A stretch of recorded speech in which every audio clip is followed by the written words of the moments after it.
দুগ্ধপোষ্য শিশুর মায়ের জন্য রোজা রাখার ক্ষেত্রে কোনো শৈথিল্য আছে কিনা? যে মা দুগ্ধপোষ্য শিশু আছে তার জন্য রোজা না রাখার আলাদা কোনো অপশন শরীয়তে নেই।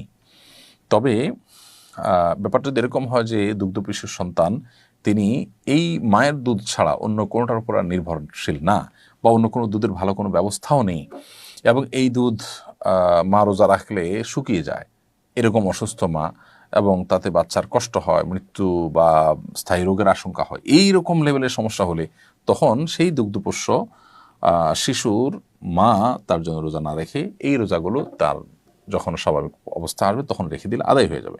সাধারণত এরকম জটিল পরিস্থিতি হয় না।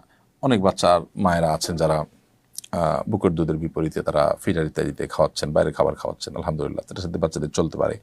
আবার এমন হতে পারে যে দিনের বেলা আপনি লম্বা সময় ঘুমিয়ে রাতেবেলা জেগে থাকলেন, তাতে করে বাচ্চা আপনার সাথে ঘুমে কাটালো, একটা বড় অংশ ঘুমিয়ে চলে যাবে, বাকি যেটা আছে সামান্য একটু কান্নাকাটি বাচ্চা করবে, সেটা সামলাবার মতো। এরকম হলে তার জন্য রোজা না রাখার